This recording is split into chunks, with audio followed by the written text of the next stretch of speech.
Sí. Muy buenos días a todos. Vamos a dar inicio a la charla de hoy a cargo del doctor Miguel Gutiérrez en modalidad híbrida, presencial y en virtualidad. Vamos a hablar sobre de qué se mueren y se complican los niños bajo anestesia. La idea es que sabiendo esto, pues podríamos tomar conductas para ejercer anestesia con una mejor calidad. Bienvenido, doctor Gutiérrez. Muchas gracias y muchas gracias a todos los asistentes. Cierro el micrófono e iniciamos la actividad del día de hoy. Les recuerdo que esta actividad queda grabada y la pueden ver por las diferentes redes sociales de la Sociedad Huilense de Anestesiología y Reanimación. Muy buenos días a todos. ¿Se escucha claro?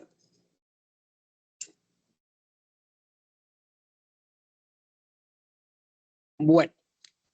Como les comentaba el doctor Daniel Rivera, me corresponde realizar la actividad académica del día de hoy y la hemos realizado enfocado en un tema de alto impacto, en un tema que nos concierne a todos desde el punto de vista no solamente de la práctica anestésica, incluso también los compañeros como médicos generales eventualmente pueden estar abordados a enfrentarse a un paciente pediátrico crítico. Entonces, la idea es que vamos a abordar en estos 30, 40 minutos los aspectos prácticos específicamente relacionados con la mortalidad infantil y sobre todo enfocado en sus causas y cómo impactar desde nuestra práctica y quehacer diario.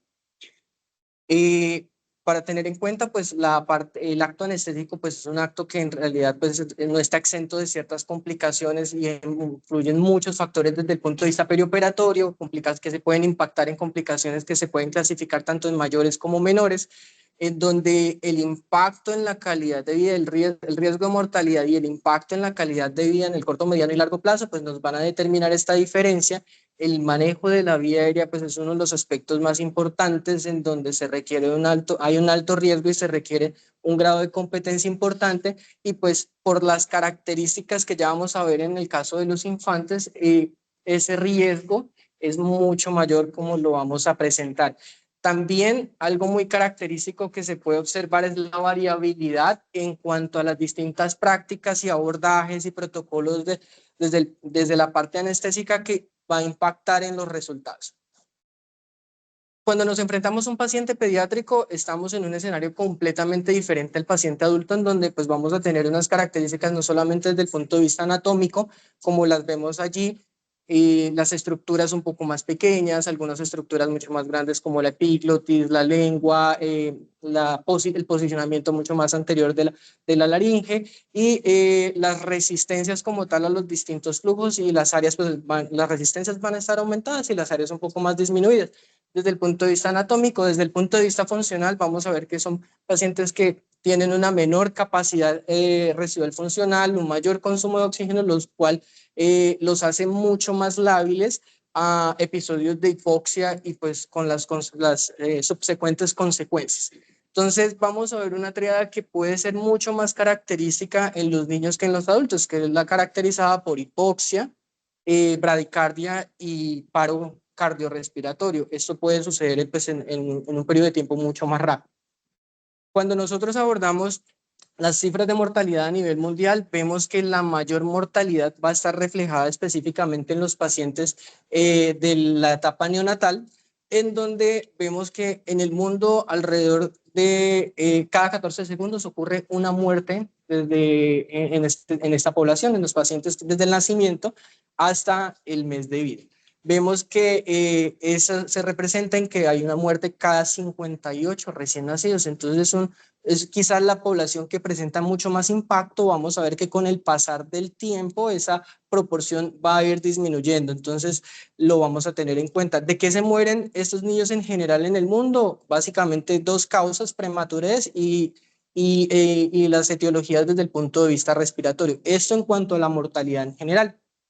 A nivel de Colombia, vemos que esa mortalidad está en una tasa de 28 a 10.94, dependiendo de 10.94 a 25, perdón, por cada 1.000 nacidos vivos, dependiendo de la región donde se encuentre, pero vemos que el 25% de la población colombiana es una población pediátrica. Entonces, esto se esta problemática o esta característica se vuelve un reto cuando vemos que hay de cierta forma, una escasa cantidad de anestesiólogos en comparación con la población y aún mucha más escasa cantidad de anestesiólogos con algún tipo de entrenamiento en la parte de anestesia pediátrica, pocos hospitales, no hay como tal un programa de subespecialización, por ende, pues la importancia de algunas características como el fortalecimiento de competencias, el fortalecimiento de la investigación y la educación, pueden impactar en estos desenlaces cuando nosotros ya hablamos en la parte, específicamente en la parte de morbimortalidad desde el punto de vista del acto anestésico.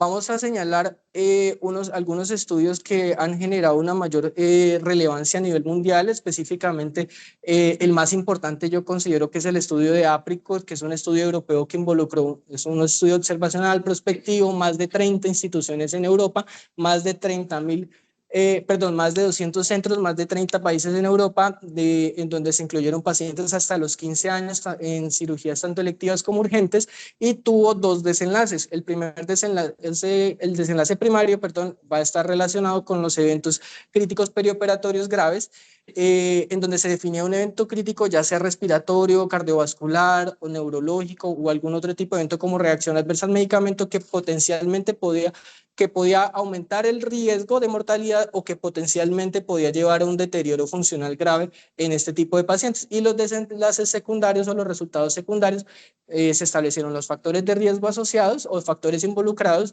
y la mortalidad o las consecuencias reflejadas en cuanto a la mortalidad en 30 días. Entonces fueron más de 30.000 procedimientos en una cantidad similar, con una edad promedio de 6,35 años, en donde la incidencia de esos eventos adversos graves fue del 5,2%, de los cuales un 3% se debió a eventos respiratorios, como los mencionamos allí, específicamente los que están allí reflejados, sobre todo broncoespasmo y laringoespasmo, y casi un 2% de eventos cardiovasculares, pero de esos eventos cardiovasculares el 5% terminaron con una malabsorción, con una proporción de paro cardiorrespiratorio en 1,3%. La mortalidad acá en todos estos procedimientos, o sea, de 30.874, se registró una mortalidad de 30 casos para una proporción del 0,1% para una tasa de 10 en 10.000. ¿Qué factores se identificaron? Los vamos a ver frecuentemente y quiero que los tengan en cuenta. La menor edad, específicamente la población neonatal, cualquier tipo de comorbilidad, especialmente pacientes de ASA3 en adelante, de ASA2 en adelante, de ASA3, perdón, en adelante, cualquier evento que me presentara sensibilización de la vía aérea, es decir, un paciente con algún antecedente de rinitis alérgica, algún antecedente de una infección respiratoria en las últimas 2 semanas, fumadores pasivos en el caso, como factores de riesgo, y como factor protector la experiencia del personal que se encargó de realizar de darle manejo a esos eventos cardiovasculares y respiratorios sobre todo. Entonces, que se evidenció una alta incidencia de casi el 5%, pero también una gran variabilidad en las distintas técnicas y prácticas en los más de 260 centros que participaron en este estudio. Ya 4 años después viene el estudio de Nectarine, que también es un estudio europeo, también, igual de las mismas características. Esta vez el rango de edad fue mucho menor, desde el nacimiento hasta las 60 semanas de edad postconcepcional, pero el resultado primario se enfocó específicamente en la incidencia de intubación difícil y sus complicaciones asociadas.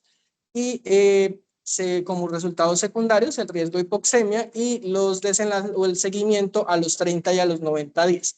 ¿Qué se encontró en este estudio? Más de 4.000 intubaciones, donde se estableció un 5,8% de intubación difícil, que requirió pues más de 2 laringoscopias, y en este tipo de pacientes se encontró la hipoxemia como un agente importante en un 40% y la bradicardia en un 8%. Sin embargo, el estudio falló en demostrar de pronto alguna asociación estadísticamente significativa, especialmente con algunos factores como sí lo evidenció Apricot, como la comorbilidad, la cirugía y la anestesia. Tampoco se pudo establecer una correlación importante en la parte de la mortalidad en el seguimiento de mortalidad de los 30 a los 60 días. Otros estudios muy importantes que se dieron son básicamente a nivel del Reino Unido, en donde vamos a tener el NAP4, que se enfocó especialmente en las complicaciones en el manejo de la vía aérea, pues tiene un apartado pediátrico en donde se encontró en el caso específico de la población de los niños unas complicaciones mayores en la vía aérea en una tasa de 1 en 22.000 con una mortalidad de 1 en 180.000, en donde factores como la estrechez glótica, la broncoaspiración, que se asoció al 50% de las muertes, generaron pues un impacto significativo, al igual que la menor edad y los intentos repetidos a la hora de abordar la vía aérea.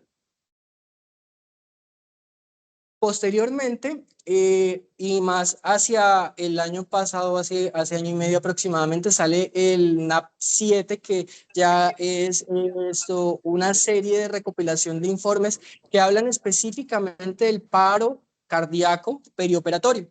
Entonces vemos que en este NAP7 pues se establece inicialmente que existía una importante mortalidad en los pacientes, pacientes pediátricos que presentan un paro cardiorrespiratorio que se puede presentar en 1 de 1.900 anestesias, y se encontraron en estos estudios en aproximadamente 3.400 eventos o registros anestésicos en pacientes hasta los 18 años, un total de 225 complicaciones.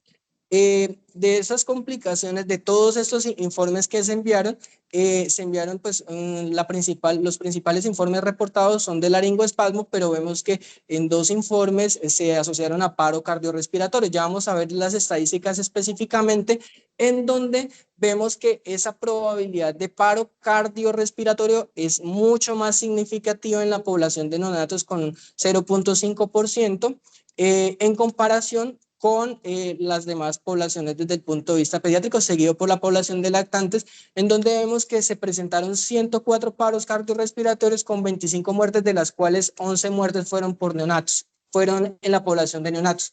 Entonces se identificaron algunos factores de riesgo, específicamente la menor edad, específicamente pacientes con algún tipo de cardiopatía y cirugía, y el tipo de intervención como la cirugía cardíaca, otorrino e intervencionismo enfocado desde el punto de vista cardíaco.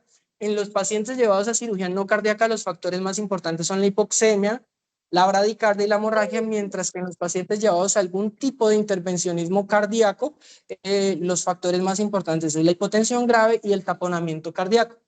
¿Qué factores se asociaron en este estudio? ¿Qué llamó la atención? Pues en una institución o en un país como el Reino Unido, que es un país de primer nivel, el uso de dosis excesivamente altas de propofol de 4 a 5 miligramos por kilo, el uso de dosis excesivamente altas de los anestésicos halogenados. También se encontraron en algunos casos fallas en la monitorización, el equipo, en el personal, en donde se evidenció que hasta en un 15% se reportaron en las instituciones que no tenían equipos avanzados para el manejo de la vía aérea pediátrica, el uso todavía de pronto de atropina en esos pacientes de paro en comparación con la adrenalina, que llamó la atención, y también se encontraron fallas en la posición del tubo de desplazamiento o que se salió el tubo. Todo esto influyó, y también una infraestimación del AS. Es decir, vemos que incluso en el Reino Unido se presentan ese tipo de detalles que impactan de forma significativa en el desenlace de estos pacientes con paro cardiorrespiratorio, que puede terminar en una muerte del paciente. Entonces, de ahí la importancia que ellos reflejaban en el desarrollo de políticas, no solamente a nivel nacional, sino mucho más específicamente institucional, individual, para pues disminuir ese riesgo o ese impacto en el paro cardiorrespiratorio de los pacientes. Se han presentado este tipo de estudios en otras poblaciones. Vamos a ver, por ejemplo, en Estados Unidos el registro PEDI, en donde se identificaron una serie de intubaciones difíciles en 13 centros en pacientes menores de 18 años, en donde se evidenciaron en esos casos de intubación difícil un porcentaje significativo de complicaciones del 20%, en donde fueron severas en un 3% y el paro cardiorrespiratorio constituyó un 2%. De las no severas se presentaron en una mayor cantidad, en donde la hipoxemia fue un 9%, factores relacionados, múltiples intentos de intubación, predictores anatómicos de vía aérea difícil como de las distancias cortas, y pacientes menores de 10 kilos. Ya desde el punto de vista, nos vamos al continente africano, en donde el estudio ASOS-PETS buscó específicamente realizar este tipo de estudio, 31 países, 8.000 niños menores de 18 años, y se buscó establecer las complicaciones de qué se complicaban estos pacientes. Vemos que las complicaciones se presentaron en el 18%, en donde las infecciones fueron el 11%, sin embargo vemos que las cardiovasculares ocupan un porcentaje importante, en donde el paro cardiorrespiratorio fue en el 1.6%. Las factores de riesgo muy similares a lo que hemos visto en los otros estudios anteriores, adicionando las cirugías de emergencia o cirugías en tiempos de pronto, como por ejemplo la noche o los fines de semana, y las infecciones. La mortalidad estimada en general fue del 2.3%, en donde el 85% se asociaron a casos de cirugía de emergencia. Existen otros estudios que muestran en África cifras un poco más alarmantes, en donde pues en este estudio de Joseph en un hospital de Benín con 345 pacientes se evidenció una mortalidad mucho mayor del 3.7%, pero una prevalencia de eventos anestésicos hasta el 23%, o sea, casi 1 de cada 5 pacientes tenían alguna complicación anestésica allá en África. Y otros estudios como por ejemplo de Newton y Ekense, en donde incluso Ekense es un estudio de varios países a nivel es un metaanálisis, perdón, con más de 4.000 pacientes, más como de 13 estudios en donde la población neonatal vemos, específicamente en la población neonatal, en donde vemos una mortalidad en esta población de hasta un 30%. Entonces, vamos viendo cómo las cifras van variando en la medida de qué sitio o qué región nos ubicamos en el país.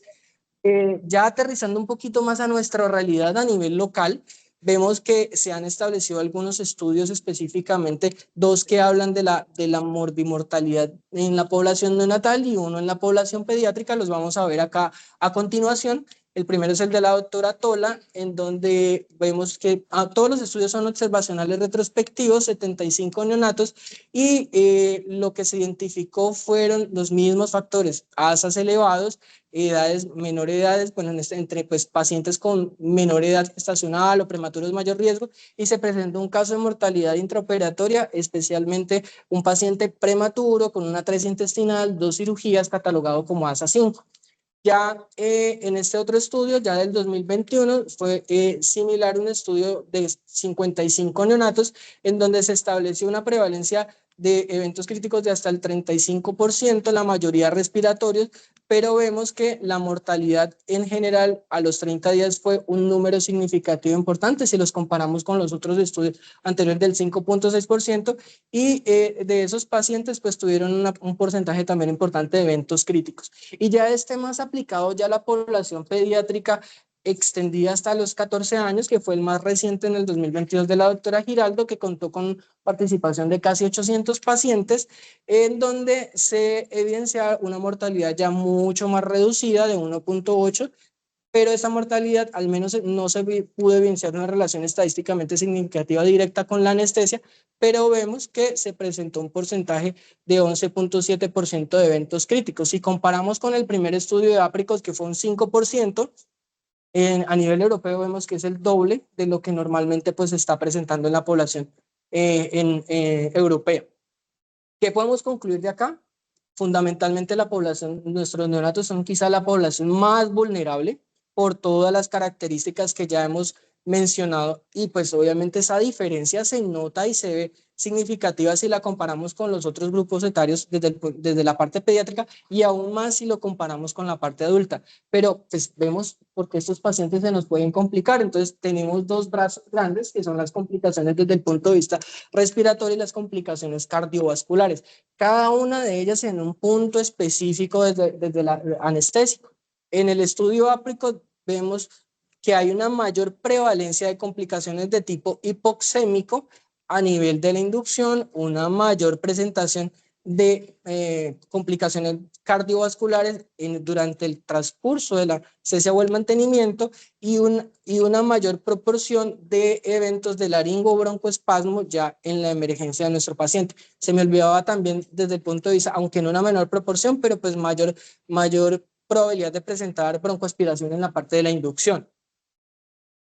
Teniendo este panorama, pues, ¿qué podemos hacer en cuanto a nuestros pacientes? Pues todo va enfocado en la parte de la prevención. Si vemos específicamente los algoritmos, las cadenas de supervivencia, tanto en el paro cardiorrespiratorio a nivel intrahospitalario como extrahospitalario. En el intrahospitalario es muy importante la parte de la prevención, ya que la mayoría de los paros en la población pediátrica se deben a causas de origen hipóxico.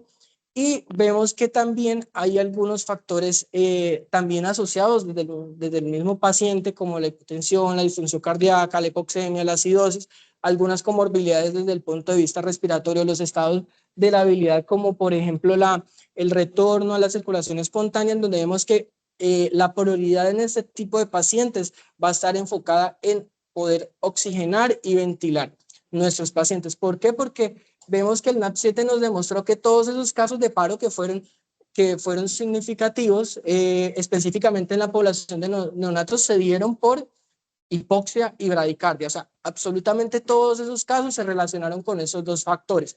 Entonces, de ese mismo NAP7 nos estableció una serie de recomendaciones tanto antes, durante como después de la presentación del evento, donde la prevención, la capacitación, el poder establecer un diagnóstico temprano nos pueden impactar durante el evento como tal del paro, las habilidades no técnicas, el establecimiento de roles, el fortalecer, restablecer la circulación, tanto por ejemplo, pues garantizar pues un adecuado acceso venoso o intraóseo en el caso, el uso de las técnicas de reanimación y de compresiones tempranas y de alta calidad, la suspensión de los anestésicos, el aportar una FiO2 al 100% y el aseguramiento de la vía aérea junto con la adrenalina y la desfibrilación precoz en el caso de los ritmos desfibrilables, pero vamos a tener en cuenta de que la mayoría de estos pacientes, los paros están asociados a ritmos no desfibrilables, actividad eléctrica sin pulso y asistolia.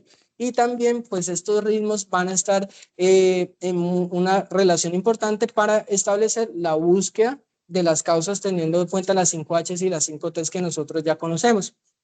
Y después, pues todo lo que es la parte de la retroalimentación, la comunicación con la familia y todos los procesos de debriefing y pues establecer medidas para poder determinar oportunidades de mejora en el caso de que lo puedan haber.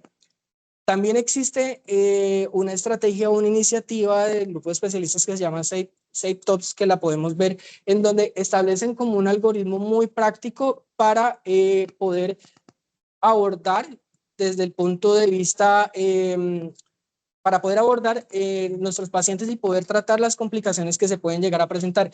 SafeTops establece que nuestro paciente pediátrico pues debe o se le debe garantizar una serie de derechos o rights en donde vamos a ver todos los que están allí específicamente relacionados, pero también debemos tener en cuenta de que nuestro paciente debemos mantener esas 10 Ns que hacen referencia a mantener la homeostasis desde distintos parámetros como la parte de la volemia, la tensión, la frecuencia cardíaca, todo lo que vemos allí, que pueden ser una causa que está asociada a las complicaciones. ¿Cómo se hace ese abordaje? A través de 5 preguntas en donde quién lo debe hacer, idealmente una persona, un anestesiólogo entrenado, capacitado, si se pudiera desde el punto de vista pediátrico, donde estos pacientes con alto riesgo de complicaciones deben ser manejados en instituciones de tercer nivel para manejar pues esas complicaciones cuando comienza desde antes que se comiencen, antes de que se empiecen a presentar esas complicaciones para disminuir el riesgo de aparición y cómo con las distintas estrategias y medidas. Y también establece unas 10C que son las 10 crisis que ellos refieren que están más asociadas desde el punto de vista de impacto de muerte y mortalidad, en donde vemos que una gran parte van a estar asociadas con la parte de la oxigenación. Vemos otras que son la parte cardiovascular, incluso otras mucho menos frecuentes como intoxicación por anestésicos locales y demás.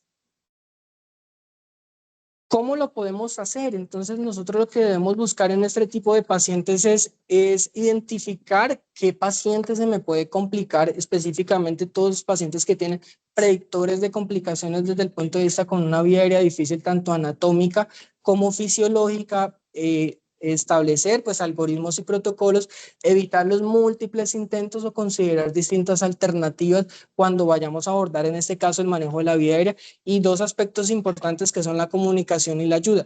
También en este consenso del manejo de la vía aérea en neonatos e infantes de la Sociedad Europea de Anestesiología y de Cuidado Intensivo, que salió el año pasado, se establecen algunas estrategias que son determinantes en donde el papel de, por ejemplo, la oxigenación apneica durante el proceso del abordaje en la vía aérea es fundamental, la posibilidad de ofrecer los flujos altos de oxígeno y también en esta población incluso hasta lactantes, neonatos y lactantes, sí o sí el uso de videolaringoscopia cuando vamos a abordar la vía aérea por primera vez, ya que se ha demostrado unas mejores tasas de éxito. Y si se utiliza con una recomendación 1 y si se utilizan hojas muy hiperangulares, también siempre tener pues la guía para asegurar de que este primer intento sea más exitoso, pues por las múltiples razones que hemos visto acá cuando hablábamos de la parte de la vía aérea difícil, por lo que fenómenos como la ley del descenso del rendimiento y esto que nos pueden dificultar el abordaje o la tasa de éxito en los posteriores intentos en el manejo de la vía aérea.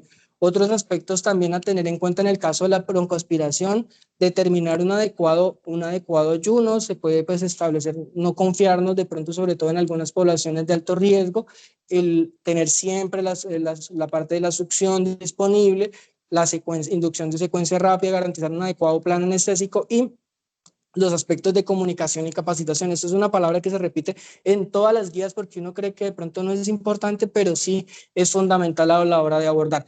Tenemos la parte de los eventos respiratorios especialmente asociados a los procesos de extubación, como lo es el laringoespasmo y el broncoespasmo, en donde vamos a tener, dependiendo de la severidad, el uso de algunas estrategias como pues garantizar un adecuado aporte de oxígeno, garantizar también una ventilación como presión positiva a través de CPAP, el limpiar o disminuir las secreciones nos puede ayudar, y ya en los casos mucho más severos, el uso de inductores como el propofol, la dosis de 0.5 miligramos, el uso incluso también de lidocaína se puede estar asociado a dosis de 1 miligramo por kilo, y también el uso en casos ya más severos de relajantes musculares, en donde pues la succinilcolina es la que de cierta forma en algunas guías se ha empleado. Y ya para el broncoespasmo, que son eventos que tienen una etiología y una característica muy diferente, el laringoespasmo pues es una contracción episódica, una contracción abrupta de la parte de las cuerdas vocales que nos va a generar un estridor. Desde el punto de vista inspiratorio, ya el broncoespasmo ya hace más alusión a alteraciones desde el punto de vista de las terminaciones bronquiales, y lo que se va a ver de pronto ya son más un poquito en las sibilancias de origen respiratorio, y el manejo cambia un poco en donde vamos a ya ver establecido el papel de algunos agentes como los broncodilatadores y también el uso de adrenalina, incluso en algunas se ha referido pues, que también el uso de corticoides, sea metilprednisolona o dexametasona, o también el uso de magnesio. Y pues ya finalmente, ya para concluir, les traje como esta infografía en donde pues debemos tener en cuenta 4 puntos o 4 aspectos que me parecen fundamentales a la hora de abordar este tipo de pacientes, en donde primero lo más importante es identificar qué población de riesgo, ya lo hemos visto, neonatos entre menos edad, mayor riesgo, las clasificaciones de ASA más avanzadas, las cirugías de emergencia o de alto riesgo y todos los predictores anatómicos o fisiológicos de vía aérea difícil. Debemos prepararnos no solamente desde el punto de vista de nosotros como personas en cuanto a las capacitaciones, sino también disponer de los equipos necesarios. En los estudios de África estaba yo pues, revisando y habían la mayor parte de esos paros, de ese último metaanálisis, hacían referencia a que los hospitales tenían entre una proporción entre 50 y un 60% de carencia en los equipos y en las personas idóneas y especializadas para abordar ese tipo de complicaciones. Tener los medicamentos, todo lo que son la parte de la lista de chequeo de los protocolos de la vía aérea, prevenir específicamente en cuanto cuando nosotros vemos que el estudio del NAP7 nos mostró que las dosis excesivas de medicamentos como el propofol o el uso excesivo de halógeno estaban con una relación directa en esos pacientes más lábiles, optimizar nuestro paciente a través de las 10 Ns que ya hemos visto, el uso de coadyuvantes como por ejemplo la ketamina a la hora de realizar estos procesos también en algunos artículos se ha referido, y ya pues todo lo que es la parte de actuación específicamente en cada uno de los eventos, en donde vamos a ver que se pueden presentar tanto antes como durante como después de toda la parte del acto anestésico.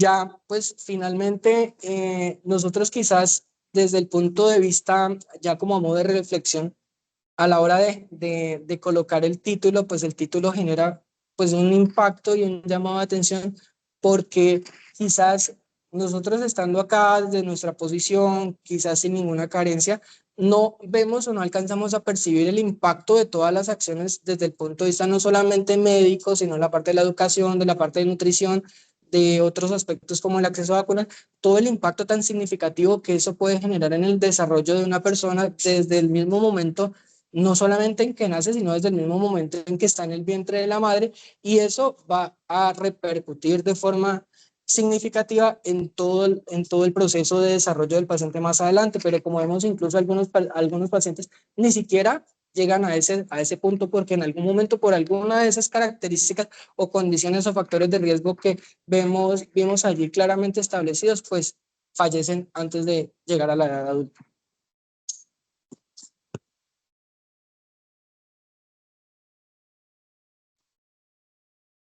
Muchas gracias, Miguel. La idea era un tema expuesto en 30 minutos, creo que lo logró, para darle tiempo a que el auditorio tenga la posibilidad de complementar o de hacer preguntas. No sé si dentro de las personas que están en virtualidad tengan alguna pregunta en especial. Mientras eso ocurre, yo quisiera implementarle tres cosas muy claras. Lo expuso perfectamente bien lo que dicen los estudios: dar anestesia a los niños, especialmente a los más pequeños, especialmente al neonato, especialmente al prematuro, es un riesgo altísimo.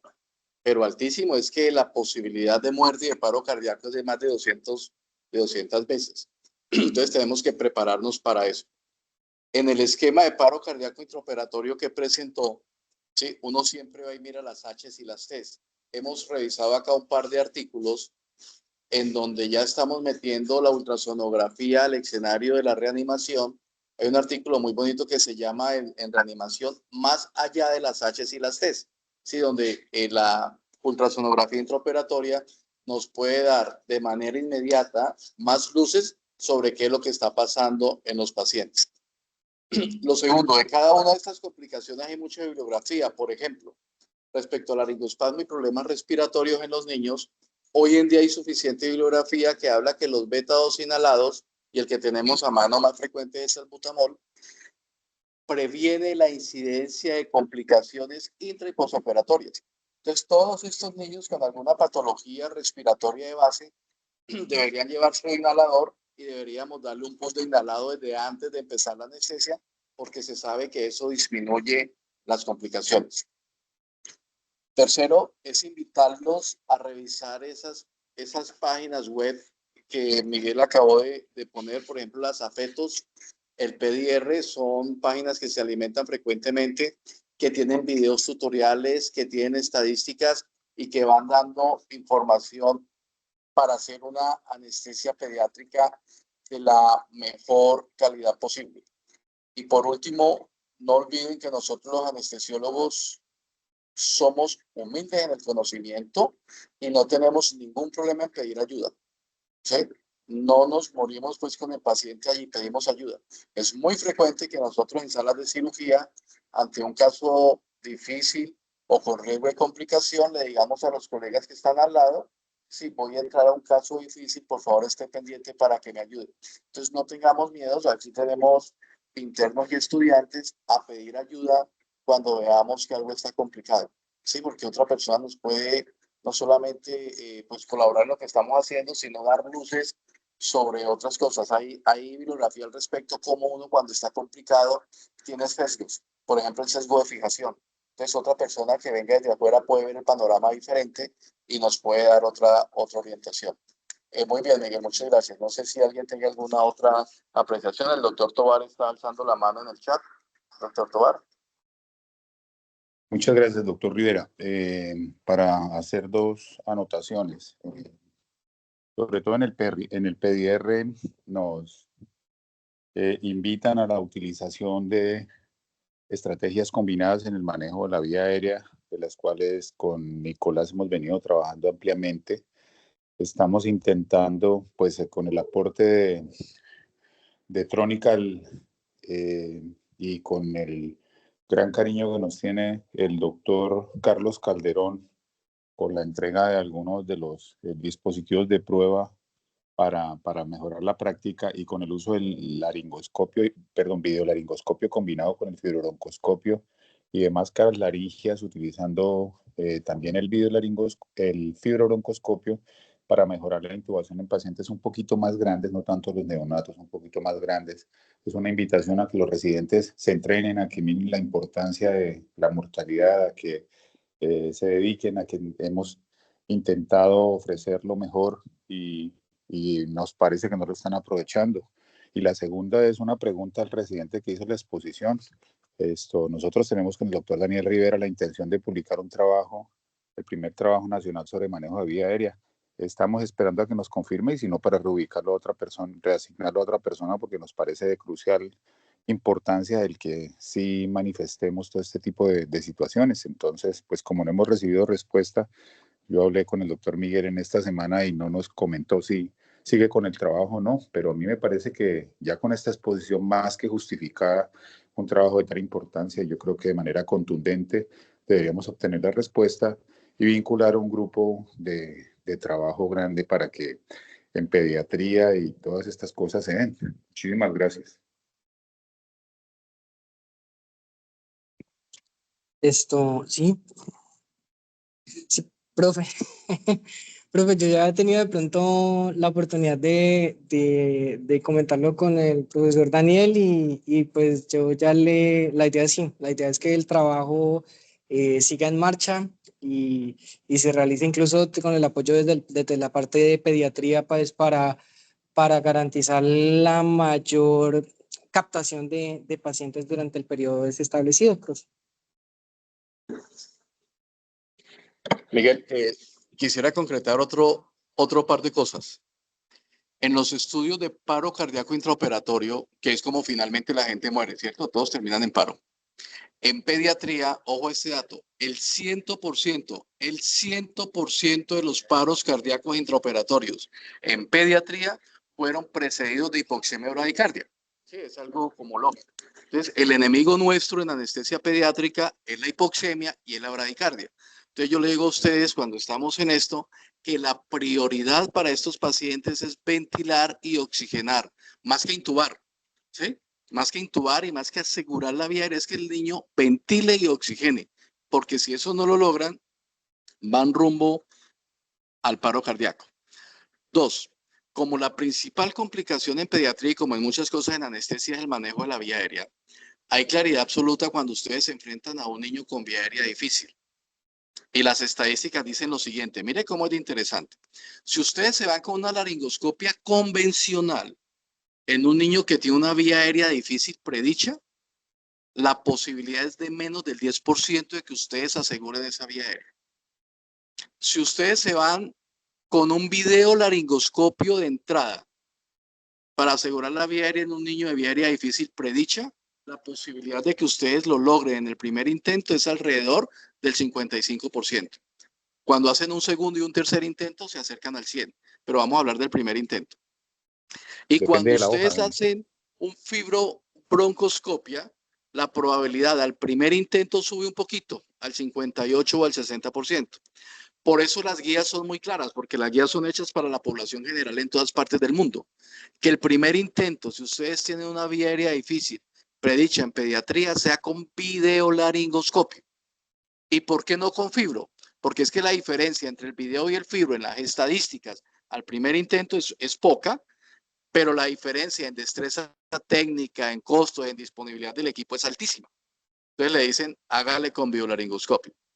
Están siempre las técnicas combinadas que nombró el doctor Tovar, que deben ser idealmente preparadas, algo electivo y no de urgencias. Hacer una técnica combinada en un escenario de emergencia es bien complicado. ¿De acuerdo? Entonces, de ahí salen las recomendaciones de primer intento de laringoscopia y tenemos que pedir en los sitios de trabajo, pues que tengamos videolaringoscopia, porque es lo que está diciendo la guía que tenemos que hacer. Y recalcar algo que es muy fácil hacer. Salva vidas. y no lo estamos haciendo, que es la oxigenación suplementaria o la oxigenación apneica durante el proceso de manejo de la vía aérea. Eso lo podemos hacer por ahora con una cánula nasal convencional. ¿Sí? Es algo que nos ayuda mucho a ganar tiempo de apnea segura. No sé si hay alguna otra intervención, doctor Villalba.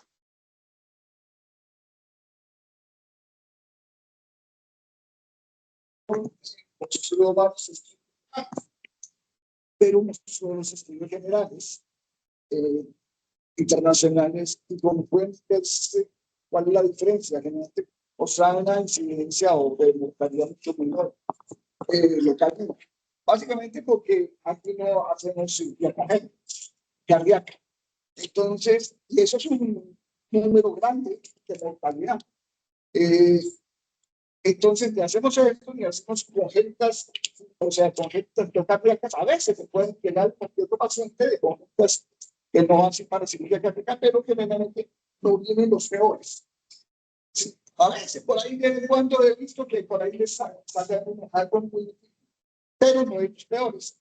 El otro escenario que es muy frecuente, que hoy se hace mucho, es emigrar en un paciente pediátricos, sobre todo aquellos que son los infantes, o bueno, los lactantes, y los neonatos, obviamente. Entonces tiene una alta mortalidad. Miren que, digamos que si se pasa el primer escollo, digamos así, el primer escollo sería la hipoxemia, la uralgia, todo esto del inicio de la necesidad. Pero en esos pacientes cardiopatas sucede que terminan en el inicio, después hacen bradicardia o hacen hipoxemia, pero generalmente por una situación cardíaca secundaria, más todo un manejo que puede generar o perjudicar al paciente.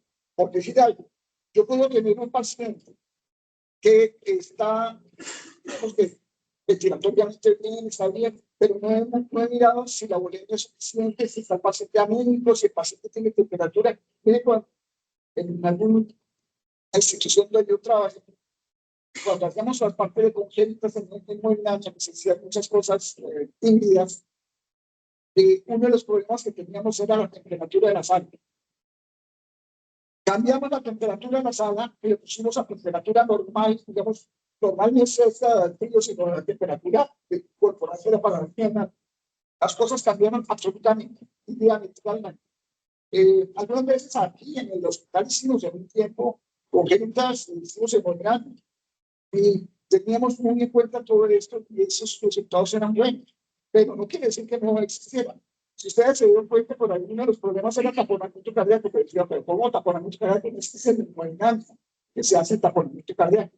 Al pasar las cánulas, a colocar estena, colocar muchas cosas que se colocan en cirugía cardíaca, se pueden romper las estructuras que son muy fáciles. Ojo, el taponamiento también está en los pacientes que se colocan catéteres centrales. La posibilidad de romper la aurícula, por ejemplo, hacer un catéter central, no es la que es cualquier adulto. Aquí sí se rompe muy fácilmente. O sea, una mala manipulación en un catéter central. O sea, por ejemplo, llevar la guía muy adentro, no se puede romper la aurícula. O además puede hacer maldición. Entonces, por ejemplo, todos los accesos de esos hoy en día, para mí, deberían ser todos estudiados por obligación. Debería ser, si no lo tiene, pues poco, pero si tiene, algo. Es que la única manera de que las cosas funcionen bien, ya pasamos el tiempo de que ya no tenemos esto, pero ya lo tenemos, entonces haga. Entonces, son muchas condiciones que yo le digo. Y más en estos pacientes congénitos que tienen tantas situaciones, que la adrenalina es interesante. Obviamente, es cuando usted tiene radical, esa adrenalina. Pero si yo tengo un paciente, por ejemplo, tipo falopa, que tengo un autohipertrofia del tracto de salida del ventrículo derecho, esos pacientes tienen una hipertinancia del ventrículo derecho. Si quiero como bradicardia social, entonces lo dejo hipoxemia. Entonces, obviamente es diferente en la reanimación, ¿no? O la bradicardia, pero en esos contextos hay diferencias. O sea, no se puede tratar a todo el mundo por igual. Hay que mirar cada paciente en cada contexto y ver lo que significa la administración o el manejo de ese paciente. La hipoxemia es una cosa esencial para todos los procesos del organismo, entre otros para la coagulación. Pero recordemos que muchos de los niños, sobre todo en los congénitos, pueden, por ejemplo, muchos tienen hipocalcemia como parte de su, o sea, de su situación. ¿Sí? Entonces, de los, o sea, de las situaciones congénitas que escapan del precio, pero hay muchos, hay problemas con distorsiones musculares, hay problemas con miles de cosas que van a estar presentes que no vamos a encontrar en adultos, pero sí en el niño. Es más cierto.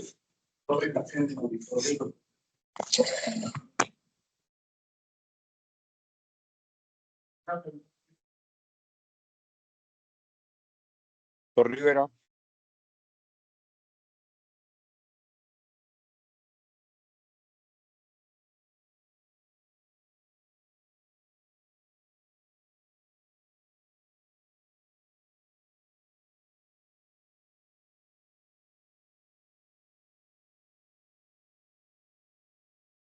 Pediátrico que va hasta los 14 años cuando vamos.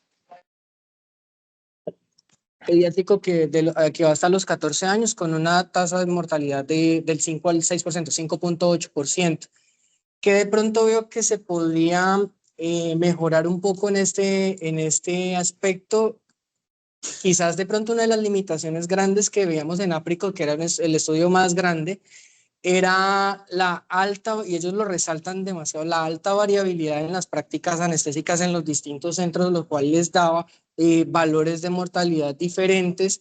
Entonces yo creo que si se ve eso tanto a nivel de pronto internacional, a nivel local, yo creo que hace falta poder estandarizar un poco todos los procesos, sobre todo en cuanto a la parte del manejo de la vía aérea pediátrica, de paro cardiorrespiratorio, que así como, no sé, pues desconozco si de pronto hay una guía, así como tenemos de pronto una guía desde el punto de vista del manejo de la paciente obstétrica, también pues esto se pueda establecer o trabajar en pro pues, de una guía para el manejo del paciente pediátrico. En cosas muy puntuales, el uso del biolaringoscopio en pacientes hasta lactantes, sobre todo, siempre sí o sí en pacientes neonatos y lactantes, cosas así por el estilo que pueden impactar de forma significativa en esos resultados con los pacientes.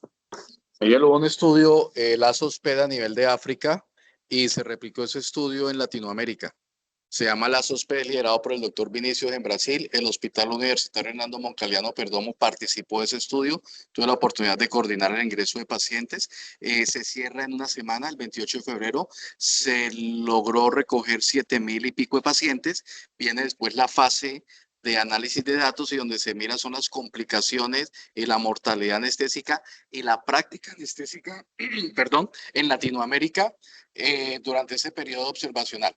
Ellos van a sacar todo el análisis estadístico global y le van a mandar a cada hospital, en ese caso el nuestro, el análisis regional. En ese periodo de tiempo fueron 15 días de recolección de pacientes. Nosotros recolectamos 82 pacientes, más o menos se recolectaban entre 50 a 100, o sea, somos de los que más hemos recolectado, y ese va a ser un estudio que nos va a dar alguna información al respecto.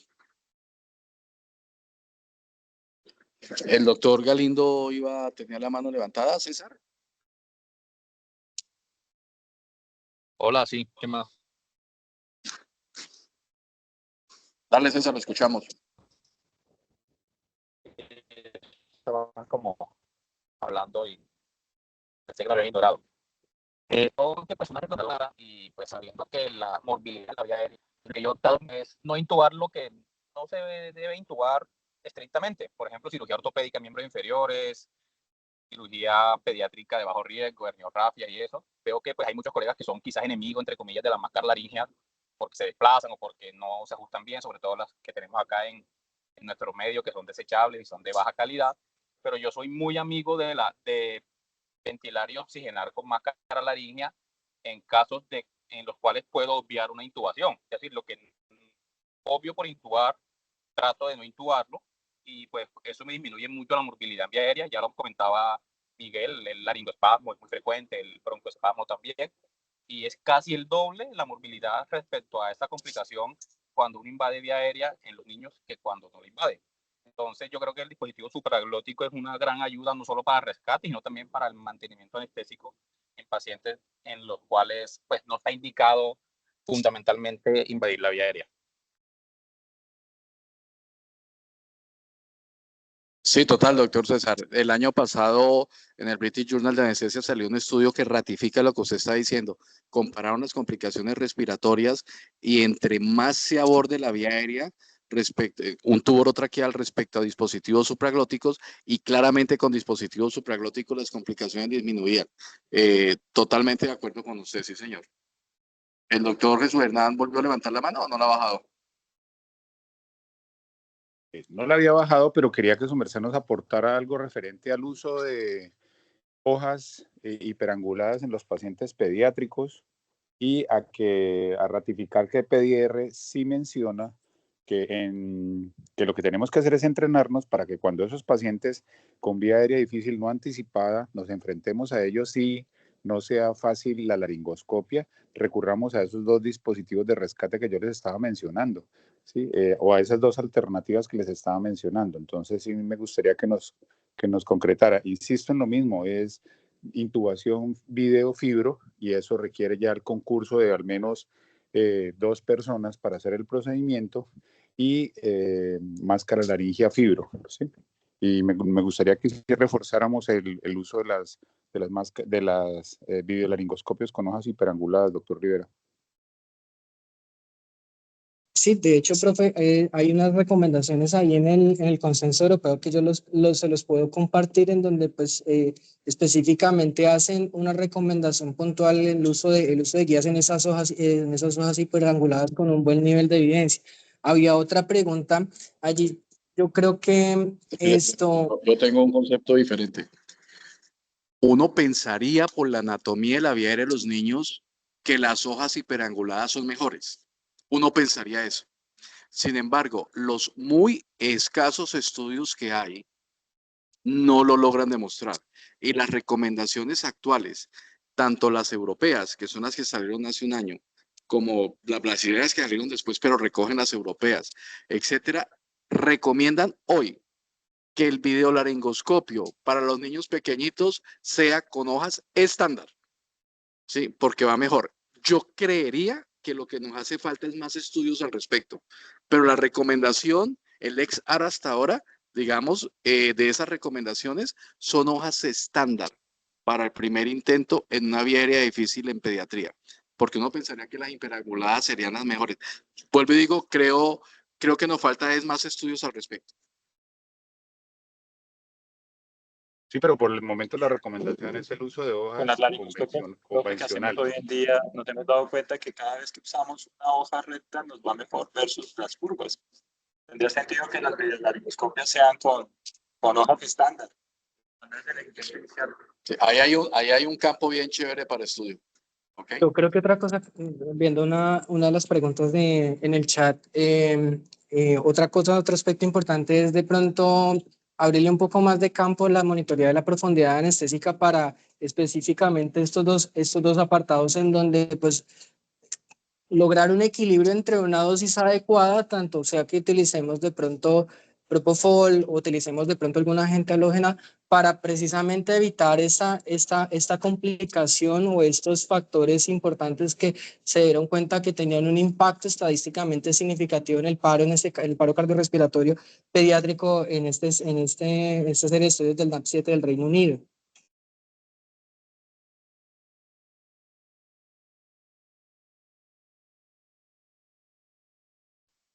Bueno, muchas gracias a todos por la participación. Había una pregunta en el chat sobre la inhalada y la inducción, ¿cierto?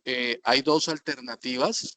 Si el paciente tiene un riesgo alto de paro, pues uno no va a hacer la inhalada típica de 6 litros, 8% de sebo, sino que la debe ir haciendo secuencial.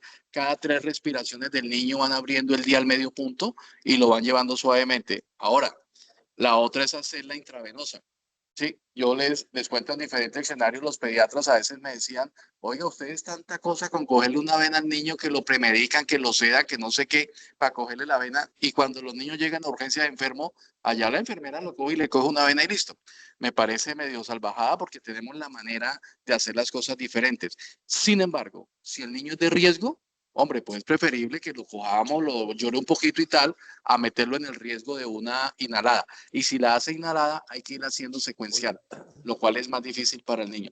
Muchas gracias a todos. Nos vamos a disponer al refrigerio. Wilson, ¿va a decir algo? Dale.